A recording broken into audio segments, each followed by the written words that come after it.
I should have said. Got you, Joe. But hey, go ahead. But after defeating Denver and then telling Chuck to bring yourself on out to Minnesota, and it was forgot it was another tall task at hand. He has to go up against Kyrie and Luka. But he called Kyrie out and said, "Hey man, I want to check Kyrie." In the first game, he was a little bit of tired, and some will say, "Truth is, I'm tired. I'm all howled out." Not Sam Howell for you, Joe. I mean, you was all howled out by like week 6 too, but I'm just saying. We play the Giants, man. And now we have to react. I mean, we talked about the winners. We got to talk about the losers here. So we got to talk about the Minnesota Timberwolves, who most didn't think would be in this position, but hey, kept a top 3 seed in the West. We'll say top 4 seed in the West, and then took out one of the best teams in the West, only to go up against a team they didn't really think was going to take them out in the Western Conference Finals. So, Joe, how you feel about that? Because I know you had a lot banking on. Well, the Timberwolves, man, shout out to them. They made it to the Western Conference. Obviously, they didn't even think they would get this far. I mean, Anthony Edwards kind of mentioned that. He said they didn't even train this summer to get this far. So this going to this year, this summer, he said that they're going to work as if they're going to play in the finals, right? That's what he said. So, but they I guess they overachieve in their minds. Now, once they got to this moment, they feel like they can win. They got a young leader, Anthony Edwards, very confident in himself. He motivates the team. He doesn't tear down Rudy when everybody was tearing down Rudy. He doesn't tear down Cat when everybody's tearing down Cat. So he's shown to be a good leader. Fitch did a good job coaching-wise. I like that. What they did, how they won that game, part of it was they made a last-minute switch, and they put McDaniels on Kyrie. And that's more size, and Kyrie kind of had to adjust to that. And as you can tell, he clearly adjusted to it by game 5, right? So, but that kind of threw the Mavericks off a little bit. And then, so they beat the defending champions. They swept KD and D-Book and, former Wizard Bill. So they did a good job this year. I got to give them their props. Cat had an injury, you know what I mean? And they still was close to get the number 1 seed. They had a successful season. So if you're a Timberwolves fan, don't look at this like, oh my gosh, we failed. You kind of didn't. Like, at only 22, you lost to the better player. Like, Luka just a better player. I mean, he came out and Luka it was nothing they would have done that game for them to win. Like, Luka was gonna make sure they was gonna get that dub, and that's what great players do. But now they got, but I do want to say this though. Anthony Edwards, man, I really like him. I don't want to come across, like I said in the chat, I don't want to come across like I'm bashing this dude. You know what I mean? Because he's confident. He's a good dude, right? Great player. But me personally, I don't like when people talk a lot of trash, but then when you lose, you don't shake the person's hand and walk off the court.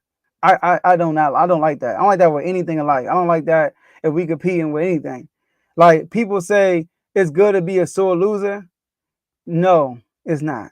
Like, now, what's your definition of sore loser? You don't like losing? I guess that nobody likes. I mean, not say nobody.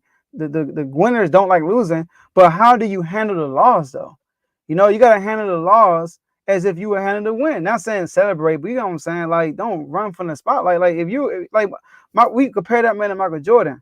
Well, Michael Jordan lost to the Detroit Pistons over and over again. He lost 3 times straight to these dudes in the Eastern Conference Finals. When he lost to these dudes the last time, they interviewed Michael Jordan on the court as he was dapping up everybody.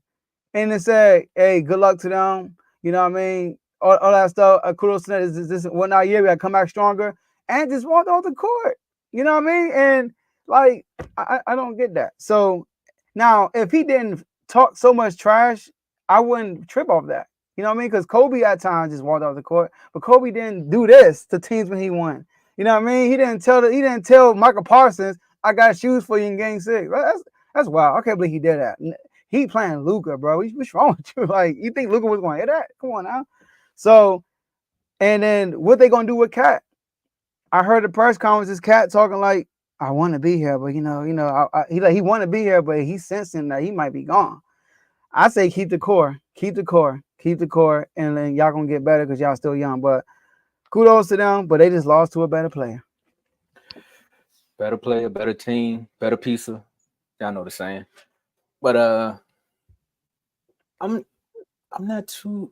I was wondering because I kept saying it every show, Joe. I was like, where is Joe going with this? When he was saying like, I want to see how Ant handles the loss, and you was mostly talking about the series. I thought you were talking about like just a loss in the series. And technically, I think you got what you asked for. He was I didn't like, ask for it, but I mean, what you were waiting for. yeah, But in a sense, it's kind of what you were asking for because you're like, how you gonna act when you lose? Because I see all the showboating that's going on while you winning. Technically, we all like it because you're trying to be the new face of the NBA, and it's working because it's working in your favor.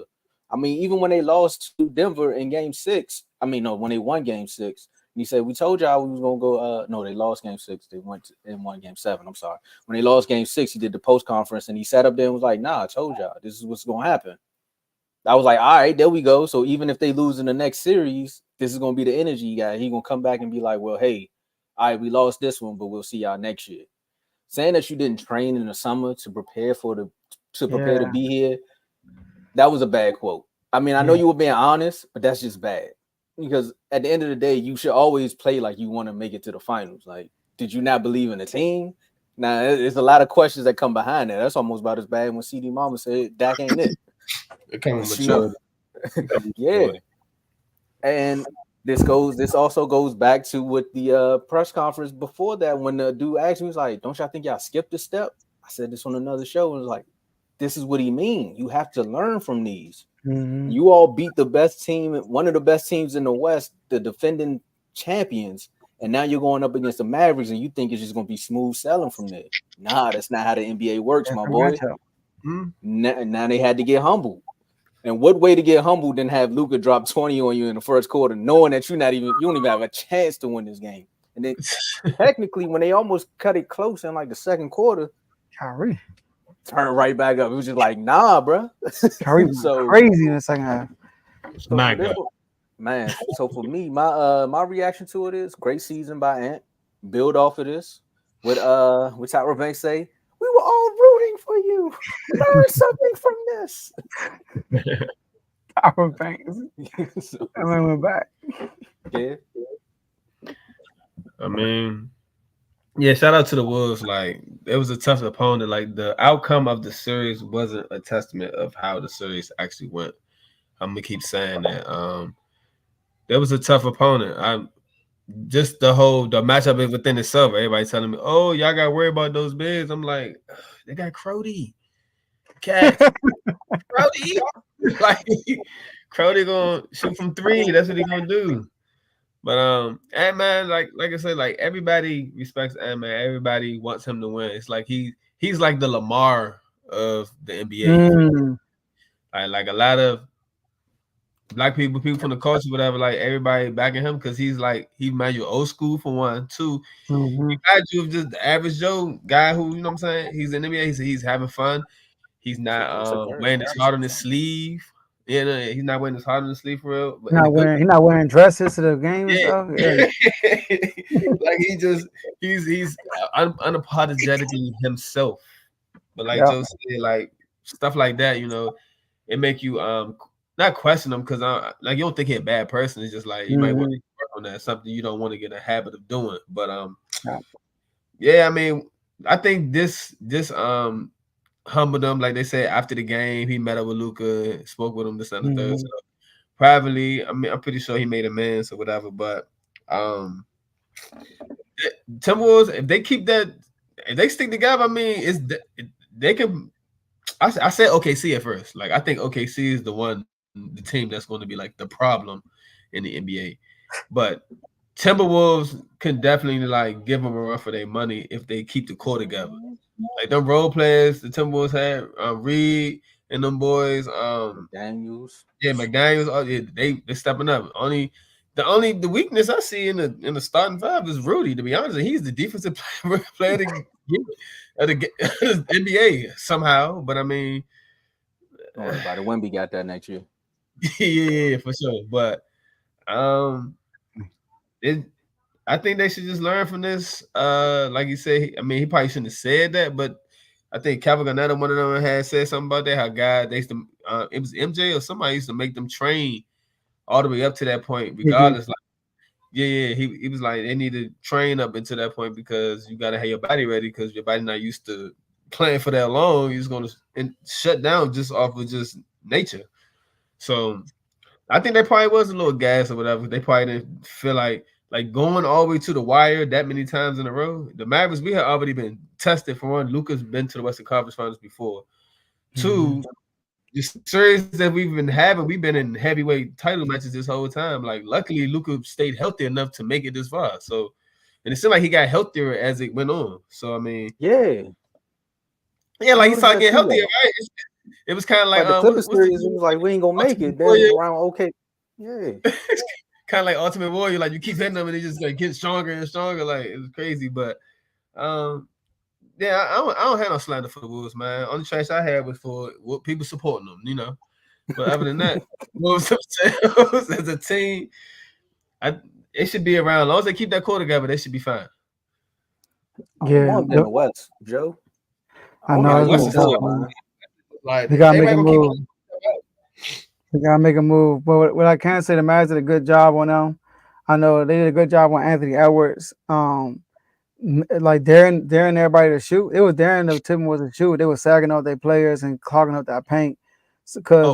What? No, I'm about to say one thing I did leave out. Anthony Edwards, like he didn't get aggressive till it was too late. I feel like he was very, very passive, like want to be that leader and keep his guys involved. Like sometimes if you're gonna be Baby Joe, you're gonna have to realize going to Kobe mode, Mamba mode, and really just take over a game, which I feel like he was capable of doing. Because I mean, our best defender, but PJ, I mean, he can outdo him. You know what I'm saying? If he wanted to, but I feel like he was very passive, and then when he tried to get aggressive near the end, it was too late. Like it was too much pressure on you. So that's something. I'm bad. I just wanted to throw that out there. Yeah, Jimbo said they need another perimeter scorer. I think they're good. Ball handler. They got Mike Conley. I think McDaniel's gonna continue to get better. I mean, they got a young squad. You know what I mean? Outside of Mike Conley. Now they might have to. It might eventually going to have to replace Mike Conley. I would like to see them get another point guard who can shoot with some size on them. Who will also be a defender with them on the wing. You know, so but I like another perimeter scorer. I mean, obviously that would help, right? But I don't think they really need like a major piece. Only piece I can say replacing is Mike Conley with a bigger Mike Conley. Like for real, like with a bigger Mike Conley. Let me ask you a question. If you're done. Go ahead. Do you think if they could do it, DeJounte Murray would be a good fit? Yeah. I think he would. It just he gotta know when he get here though. It's Ant team. Yeah. You gotta realize that. Like, bro, you're not gonna be shooting on 45, 50 shots you took against that ain't happening, bro. But but y'all might be great because he a lockdown defender too. Yeah, he's a defender. He can shoot. He can get his own bucket. He gotta be willing to play within the offense though. Like that's the thing. You gotta get guys. We throw names out there. We gotta get guys who's gonna fit though. We're not just talking about their game style, their ego. Like, is he gonna be able to be willing to sacrifice his shots to win a championship? But I think McDaniels will get better though. He definitely. He definitely his playoff run. He's like, nah. If we're comparing him to Jordan, Mike McDaniels will be his Scotty. You know what I mean? Like that would be his running mate, based on what I'm saying. Like throughout the whole way. He gotta put some size on him though. Luka, eat some steaks. Hey, Anderson shot ugly. He need to put a Jerry Dudley move in his beat assistant coach. He's shooting slow mo. Oh my goodness. And then somebody he'll pump it. Somebody he'll pump it like. Bro, he shoot like Shaq from the free throw line on two live. I mean, y'all think he bad like this? I knew Kyle Anderson was slow when I used him on 2K one time. I was like, who is this dude, bro? Slow-mo, that's his nickname. He's on 80 and he's still doing like 20 miles per hour. You done let the joint go way too slow. Yeah, so yeah, man.